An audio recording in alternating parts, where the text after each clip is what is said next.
Datang Roh Kudus, Kau ku rindu, dengan minyak yang baru urapiku, mengalir penuhiku, mengalir pulihkanku. Kuasa-Mu bebaskan hidupku.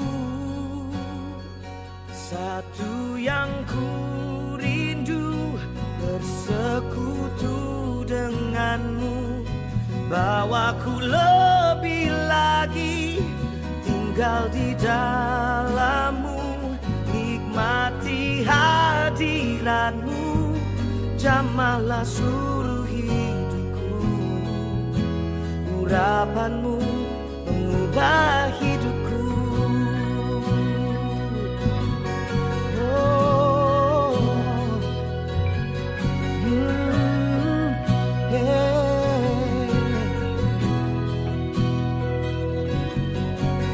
Come, Holy Spirit, fall on me now. I need your anointing, come in your power. I love you, Holy Spirit, you're captivating my soul. And every day I grow to love you more.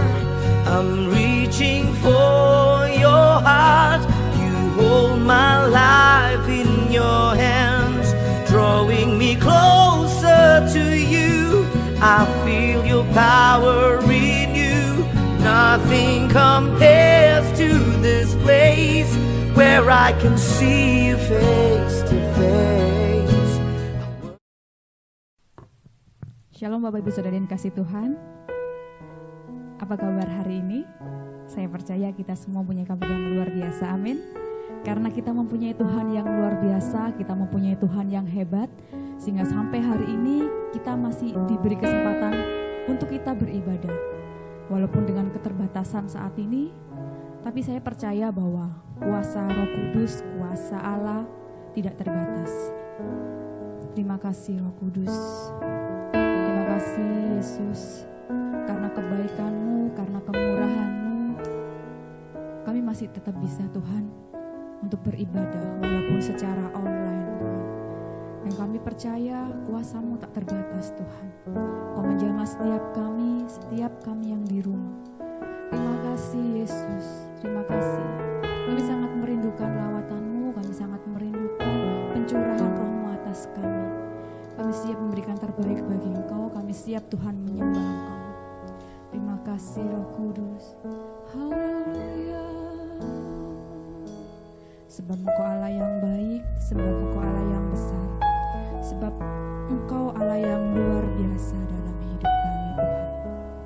Terima kasih Yesus.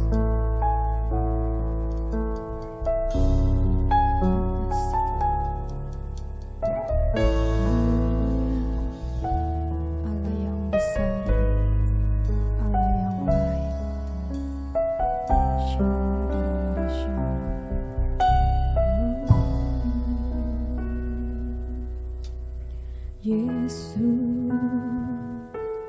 Kau sungguh baik. Yesus, nama-Mu indah. Yesus, ku cinta Kau selalu, ku tinggikan, ku agungkan selamanya.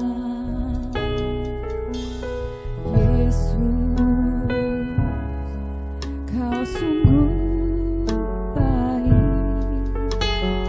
Yesus, nama-Mu indah. Yesus, ku cinta Kau selalu, ku tinggikan, ku agungkan selamanya. Ku mau memuji-Mu, ku selalu puji-Mu, ku mau menyembah-Mu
cinta Kau selalu ku tinggikan, ku agungkan selamanya. Yesus, Kau sungguh baik. Yesus, namamu indah, benar Tuhan. Yesus, kami cinta Kau Tuhan. Selalu ku tinggikan, ku agungkan selamanya. Ku mau memuji-Mu, ku selalu puji-Mu. Ku mau menyembah-Mu, ku selalu sembah-Mu. Kau yang layak terima semua pujian, kemuliaan hanya bagi Tuhan. Mau memuji-Mu, ku selalu puji-Mu. Mau menyembah-Mu, kami selalu menyembah-Mu Tuhan. Sebab Kau yang layak terima semua pujian, kemuliaan hanya bagi Tuhan. Ku mau memuji-Mu, kami mau memuji-Mu Tuhan. Ku mau menyembah-Mu, ku selalu sembah-Mu. Kau yang layak terima semua pujian, kemuliaan hanya bagi Tuhan. Ku mau memuji-Mu, ku selalu puji-Mu. Ku mau menyembah-Mu, ku selalu sembah-Mu. Kau yang layak terima semua pujian, kemuliaan hanya bagi Tuhan. Ku mau memuji-Mu, ku selalu puji-Mu.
Haleluya,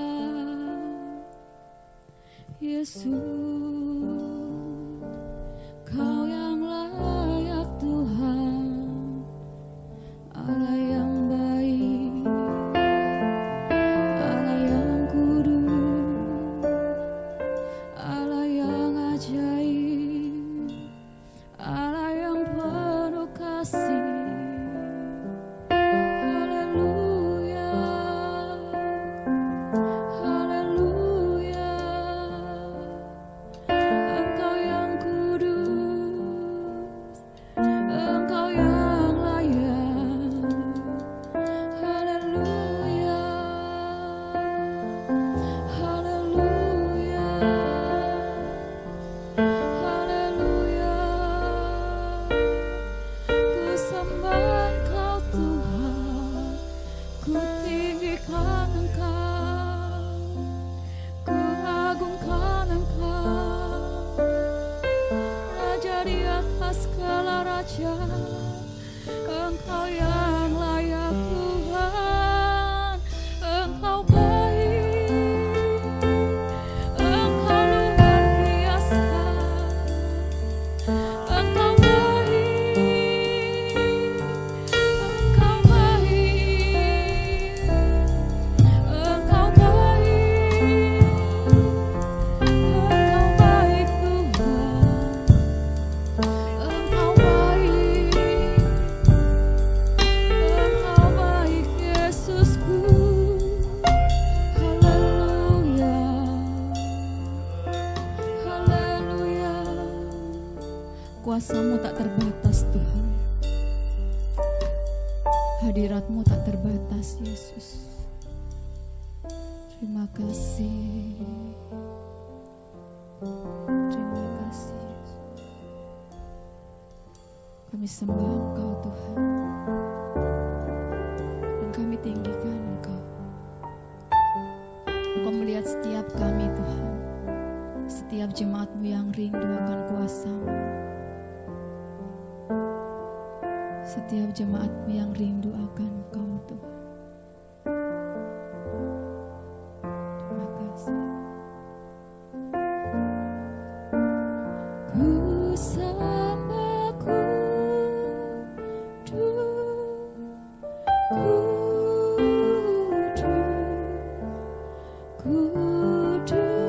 Kau Tuhan, dan ku sanjung Kau mulia, mulia bagimu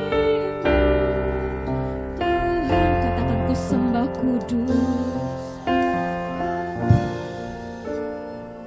Engkau yang kudus Tuhan. Hanya Kau yang kudus Tuhan, dan ku sanjung Kau mulia, mulia bagimu Tuhan.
hanya Engkau Allah yang layak untuk terima pujian dan sembah. Dan kami siap Tuhan meninggikan dan bersorak-sorak bagi nama-Mu. Haleluya. Amin. Haleluya. Berikan sorak-sorak kemuliaan bagi Tuhan Allah kita. Luar biasa Bapak Ibu, masih semangat untuk memuji Tuhan? Mari kita naikkan satu pujian, terpujilah nama-Mu Tuhan. Mari kita semuanya bersorak-sorak, kita tepuk tangan bagi Tuhan Allah kita.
Bagi Tuhan kita. Saya silakan duduk.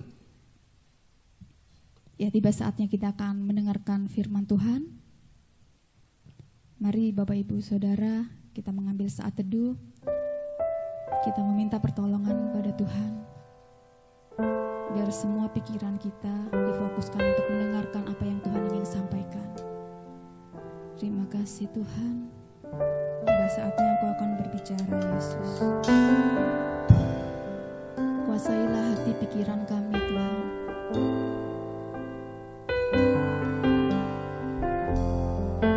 Karena kami membutuhkan firman-Mu.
Sebab aku percaya bukan karena melihat, namun karena firman-Mu yang selalu dikenapi di hidupku.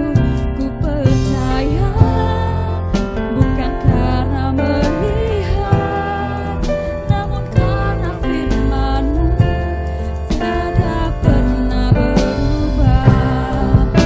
Sebab aku percaya bukan karena melihat, namun karena firman-Mu yang selalu dikenapi di hidupku. Ku percaya bukan karena melihat, namun karena firman-Mu tiada pernah berubah. Sebab aku percaya bukan karena melihat, namun karena firman-Mu yang selalu dikenapi di hidupku.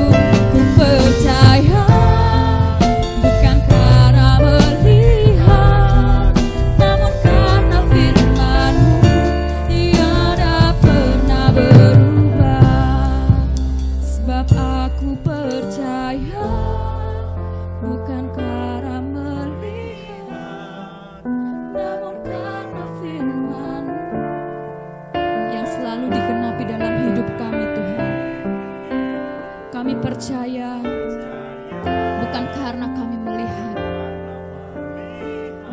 namun karena firman-Mu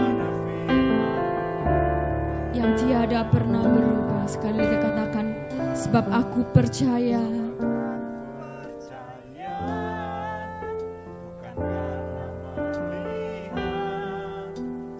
karena firman-Mu yang selalu dikenapi di hidupku.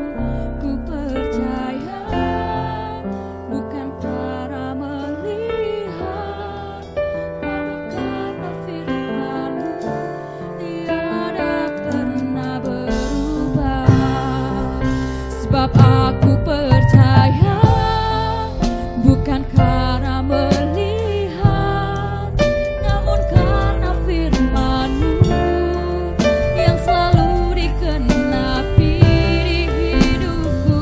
Ku percaya bukan karena melihat, namun karena firman-Mu tiada pernah berubah. Sebab aku percaya bukan karena melihat, namun karena firman-Mu yang selalu dikenapi di hidupku. Ku percaya bukan karena melihat, namun karena firman-Mu tiada pernah berubah. Namun karena firman-Mu tiada pernah berubah. Namun karena firman-Mu tiada pernah berubah. Shalom. Firman Tuhan hari ini akan berbicara kepada kita semuanya tentang diurapi Roh Kudus untuk melayani. Hari ini peringatan Pentakosta buat kita semuanya. Saya mau mulai dengan dengan kisah nyata. Ada pemain basket namanya Jeremy Lin. Dia lulusan Harvard, dia bermain untuk tim di Harvard. Dan ketika pertama kali masuk NBA, Jeremy Lin itu bukan siapa-siapa. Bahkan dia kadang-kadang dilecehkan. Dari namanya saja kita tahu ya, dia adalah orang keturunan Taiwan. Orang Asia tempatnya bukan di NBA karena dia kalah postur. Buka matamu lebar-lebar seperti gambar saudara di sini ya. Postur kalah, mata kalah. Banyak tim tidak terlalu berkesan dengan dia. Dallas Mavericks, Golden State Warriors, Houston Rockets pernah memiliki dia. Akhirnya dia pindah-pindah dan akhirnya pindah ke New York Knicks. Semua pelatih meremehkan dia. Walaupun masuk dalam tim-tim NBA Lin sering dipinjamkan ke klub-klub yang lebih rendah dan Lin lebih banyak duduk di bangku cadangan. Bahkan tim terakhir New York Knicks sudah ragu dengan Lin dan sudah berencana menukar Jeremy Lin dengan pemain lain pada 10 Februari. Tapi 6 hari sebelum batas terakhir, waktu itu tanggal 4 Februari, Knicks timnya harus menghadapi New Jersey Nets. Masalahnya Knicks punya 2 pemain andalan, dua-duanya cedera. Andai kata 2 pemain andalan itu tidak cedera pun, Knicks itu pemain yang tim yang buruk. Pasti mereka lebih banyak kalah daripada menang. Ketika point guard mereka terluka, pemain tengah mereka, pelatih itu nggak ada pilihan lagi. Lin akhirnya masuk menggantikan karena lebih banyak duduk di kursi cadangan. Dan dunia saat itu tercengang karena Lin membuat Knicks meraih kemenangan 99-92. Dia menang. Dan semenjak saat itu Jeremy Lin memimpin Knicks dan memenangkan 6 pertandingan berikutnya menjadi sensasi luar biasa. Wartawan dengan sabar menunggu untuk mewawancari dia. Ingat, sampai 6 hari sebelum dijual. Sampai 4 Februari 2012. Tidak ada seorang pun yang percaya sama Jeremy Lin. Lebih banyak dulu dipinjamkan. Tidak ada seorang pun yang menginginkan dia. Tidak seorang pun tahu tentang potensinya. Sampai dia mendapatkan kesempatan untuk bermain. Dan dia mendapat julukan si Lin Sanity. Kegilaan Lin. 2012 NBA menobatkan Jeremy Lin adalah pemain nomor 1 dunia. Bahkan Kobe Bryant musuhnya yang dikalahkan Lin dalam pertandingan. Kobe hanya meraih 34 poin, Lin 38 poin. Kalau bicara tentang diurapi Roh Kudus untuk melayani, apa sih yang saya mau sampaikan hari ini? Ayo kita lihat klipnya bersama-sama.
Kita baca nats kita, Roma pasal 12 ayat yang 6 dan ayat yang ke-7. Demikianlah kita mempunyai karunia yang berlain-lainan menurut kasih karunia yang dianugerahkan kepada kita. Jika karunia untuk melayani, baiklah kita melayani. Slide tadi itu saudara melihat pada hari Pentakosta 2000 tahun yang lalu, Roh Kudus turun dan mengurapi para murid, orang-orang percaya. Dan kita tahu, Roh Kudus turun memberdayakan, memampukan orang biasa, petani, nelayan untuk bisa melayani dengan hebat. Hari ini sama, kita mau fokus kepada satu orang seperti Jeremy Lin. Orang tidak bisa lihat potensinya. Siapa? Orang ini adalah Ananias. Nama Ananias hanya disebutkan dalam Kisah Rasul pasal 9 dan pasal 22. Lalu dilupakan orang. Bahkan orang Kristen banyak membingung antara Ananias yang dipakai Tuhan dengan Ananias Safira, 2 orang yang berbeda. Ananias ini bukan pengikut Yesus yang ngetop. Dia orang biasa. Dia punya teman seangkatan Yang ngetop ada Matias, ada Stefanus, ada Filipus. Ananias ini seperti Jeremy Lin. Bukan orang hebat. Tidak menonjol. Seperti saudara dan saya. Tidak menginspirasi siapapun. Sampai tiba saatnya Tuhan berikan dia kesempatan. Ananias dikenang jasanya. Orang biasa yang mendoakan tokoh hebat Paulus. Paulus memulai pelayanannya dari pelayanan seorang yang bernama Ananias. Kita baca Kisah Rasul pasal 9 ayat yang ke-11. Firman Tuhan, mari pergilah ke jalan yang bernama jalan lurus. Dan carilah di rumah Yudas seorang dari Tarsus yang bernama Saulus. Ia sekarang berdoa. Jalan lurus, straight street, itu ada di Damaskus, Syria. Saudara lihat gambar ini. Ini betul-betul jalan lurus yang 2000 tahun yang lalu Ananias mencari Paulus di rumah seorang bernama Yudas. Di jalan ini, jalan yang sama 2000 tahun yang lalu. Pelayanan Ananias sederhana. Yang dia harus lakukan adalah dia letakkan tangan di atas Paulus dan disembuhkan dari kebutaan. Seperti slide ini ya. Ini jalan ke Damaskus. Ketika itu Paulus dia dipegang surat perintah, surat mandat untuk membunuh orang-orang Kristen. Dan di tempat jalan seperti inilah Paulus jatuh. Karena Tuhan datang kepada dia dan dia menjadi buta. Pelayanan Ananias sederhana. Berdoa menumpangkan tangan. Berdoa menyampaikan pesan Tuhan. Memberitahu Paulus, Allah akan memakai kamu memberitakan Injil kepada bangsa-bangsa. Kita kan bisa kan? Kita bisa besok orang sakit. Kita bisa mendoakan orang sakit. Semua orang Kristen bisa melakukan seperti ini. Slide berikut ini adalah rumah Ananias. Ya, 7 meter. Tempatnya di bawah permukaan tanah. Dan di rumah inilah Ananias membaptis Paulus. Sekali lagi ya, Ananias itu seperti saudara dan saya. Bukan orang ngetop, tapi dia melayani yang sederhana dan semua orang bisa melakukan dan kita bisa melakukannya. Tapi ingat, Ananias hampir tidak melakukannya karena dia takut. Takut. Paulus saat itu top sekali sebagai pembunuh orang Kristen dan banyak teman-teman Ananias yang mati terbunuh. Ananias hampir tidak jadi pergi ke jalan lurus. Ananias hampir tidak mau mendoakan Paulus untuk sembuh dari kebutaannya. Ananias hampir tidak mau menyampaikan pesan Tuhan kepada Paulus. Ananias hampir tidak mau membaptis Paulus. Tapi akhirnya Ananias berangkat dan memutuskan untuk mentaati Tuhan. Sama enggak kita dengan Ananias? Kita terlalu nyaman di bangku cadangan gereja. Coba pikirkan ya. Kalau orang-orang di gereja kita seperti kita, gak usah saya, jangan saya, biar orang lain. Gereja kita jadi apa? Kalau semua anggota gereja kita nyaman di bangku cadangan, saya gak mau melayani. Berapa kali kita bilang, aku cinta Yesus. Tapi tidak ada satu jiwa pun yang dibawa kepada Yesus untuk diselamatkan. Kita sama seperti Ananias. Saya nggak bisa Tuhan. Saya takut reputasi gilanya Paulus. Mungkin Tuhan pasti berkata begini. Kalau kita berkata saya nggak bisa, saya takut Tuhan. Oke deh ini Ananias, oke deh Yonatan, oke lah deh. Memang gitu sih. Paulus itu menakutkan, Paulus itu berbahaya. Ya wis, nggak apa-apa, aku maklum. Tuhan berkata, aku maklum. Walaupun Ananias tidak mau berangkat melayani, tapi Tuhan berkata, go, pergi. Yang Tuhan inginkan di hari Pentakosta ini diingatkan, kita dikaruniai Roh Kudus, kita diurapi Roh Kudus untuk melayani. Alasan terbesar orang tidak mau melayani karena apa? Yang pertama, tidak punya waktu. Saya tidak punya waktu, saya sibuk. Pikirkan ya. Sekarang ini PSBB. Banyak di rumah, stay at home. Kalau kita punya banyak waktu, kita cari kesibukan.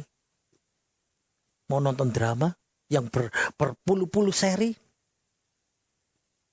Ibu-ibu mau bikin pizza, meluangkan waktu belajar, cari info, cari resep, lihat YouTube, belanja bahan pizza.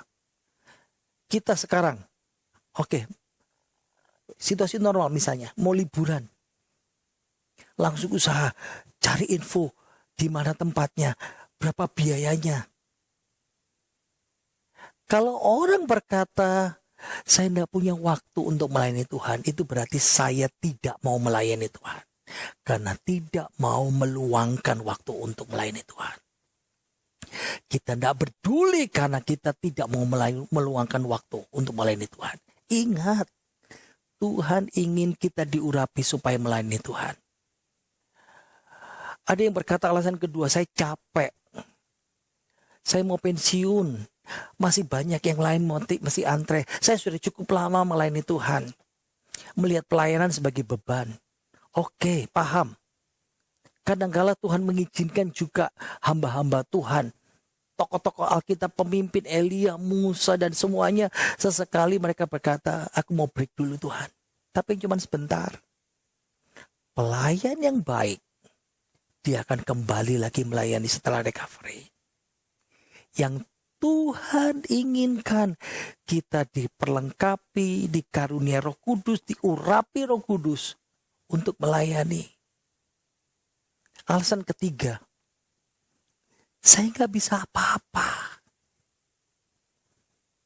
Tuhan nggak tertarik sama alasan omong kosong kita. Musa orang gagap. Abraham bilang saya terlalu tua.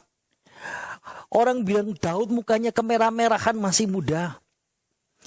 Itu Rasul Yohanes merasa paling benar. Yeremia itu orang stresan, gampang depresi. Gideon dan Thomas itu orang yang gampang peragu. Timotius orang sakit-sakitan. Saya lemah tubuh, sakit pencernaan. Naomi itu janda, nggak ada yang nganter. Petrus orang yang takut kematian, omong doang. Bahkan Lazarus yang sudah mati Tuhan bisa pakai dibangkitkan untuk jadi saksi. Alasan kita tidak ada di mata Tuhan. Yang Tuhan inginkan, kita diurapi untuk melayani Roh Kudus, untuk melayani Tuhan. Kita diurapi Roh Kudus, bukan duduk di bangku cadangan. Saya mau tutup dengan satu kisah. Ada satu anak Tuhan yang dulu begitu hebat melayani. Sekarang dia tua, sakit, dan ditaruh keluarganya di panti jompo. Dia mati sebelah, stroke. Separuh tubuhnya lumpuh dan separuh wajahnya terkulai. Dia sulit mengendalikan emosi. Saya pernah stroke, saya tahu perasaan orang sakit stroke. Sedih, menangis, merasa terbuang, tidak berdaya. Tapi Roh Kudus menjamah hatinya. Karena dia berdoa pada Tuhan. Apa yang aku bisa lakukan Tuhan? Di masa aku tidak berdaya seperti ini. Roh Kudus berikan dia hikmat. Kamu bisa melayani gereja. Dia tulis kartu-kartu penghiburan. Tangan satu masih bisa tulis. Dia di panti jompo. Dia stroke. Separuh tubuhnya lemah. Tidak berdaya. Tapi dia ingat yang Tuhan inginkan kita diurapi Roh Kudus. Supaya kita melayani. Ingat Jeremy Lin. Ingat Ananias. Tuhan berkata, engkau juga sama. Engkau harus melayaniku. Karena Roh Kudus itu yang memampukan kita untuk melayani Tuhan. Banyak orang hebat di gereja Tuhan sekarang. Di dunia ini. Di masa perjanjian baru pun banyak orang hebat. Tapi mereka hebat karena ada Ananias. Orang biasa yang mau melayani. Yang memberikan hidupnya. Dan Tuhan menghormati mereka. Tuhan menyebut nama Ananias dalam bukunya Kisah Para Rasul. nama Ananias abadi. Dan ketika Tuhan memanggilnya, mengurapi dengan Roh Kudus, Ananias yang biasa memberikan hidupnya untuk melayani Tuhannya. Jadilah seperti Ananias, jadilah seperti Jeremy Lin, orang biasa yang luar biasa melayani Tuhan karena Roh Kudus. Haleluya, luar biasa. Saya percaya Bapak Ibu di rumah sudah diberkati oleh firman Tuhan. Terima kasih buat hambanya Bapak Pendeta Jonathan Octavianus yang telah memberkati kita semua. Kiranya Tuhan memberkati pekerjaan pelayanan dan keluarganya. Mari saya undang Bapak Ibu Saudara, kita akan akhiri ibadah kita hari ini. Mari kita mengambil saat teduh sejenak, kita bersyukur karena hari ini kita masih bisa beribadah.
Puji nama Tuhan, kita sudah dilayani oleh hambanya, Dr. Jonathan Octavianus. Hari pencurahan Roh Kudus, ada pesan khusus untuk saudara dan saya, kita umat Tuhan. Khususnya juga untuk GKRI Anggur Baru Surabaya. Terima kasih untuk hambanya yang sudah melayani kita. Saudaraku yang kekasih, mari kita berdoa. Kita dipenuhi oleh kuasa Roh Kudus. Mari kita berdoa. Terima kasih Bapa untuk pesan Tuhan bagi kami pada hari ini, hari perayaan Pentakosta. Kami percaya pencurahan Roh Kudus terjadi bagi orang percaya untuk pergi memberitakan Injil Kerajaan Allah. Berkati umat-Mu, berkati gereja kami, berkati bangsa kami Indonesia. Kami tetap berdoa, lindungilah negara kami Indonesia Tuhan dari serangan penyakit corona. Terima kasih Tuhan Yesus, berkati juga untuk kami, teman-teman kami yang berulang tahun pada bulan ini. Hamba berdoa supaya Tuhan memberkati Lindsay tanggal 4 untuk saudara kami Joko Isnugroho dan juga Pak Yodi Santosa pada tanggal 6. Biarlah mereka pun diberkati Tuhan. Saudaraku yang kekasih yang di rumah, ingatlah pesan Tuhan hari ini. Mari kita berdoa untuk seluruh bangsa kami dan juga saudara-saudara kami yang terbaring sakit di rumah sakit. Bapa, kasihanilah mereka yang terbaring sakit. Terpujilah Engkau Bapa yang memberkati kami. Inilah doa hamba-Mu, biarlah terjadi mujizat kesembuhan bagi mereka yang sakit. Saudaraku, arahkanlah hatimu kepada dia. Angkatlah tangan dan terimalah berkat Tuhan. Berkat dari Allah Bapa, kasih dari Yesus Tuhan, dan kuasa Roh Kudus menyertai saudara. Hari ini sampai Tuhan Yesus datang kembali. Semua yang percaya bersama saya berkata, amin. Sebab aku percaya.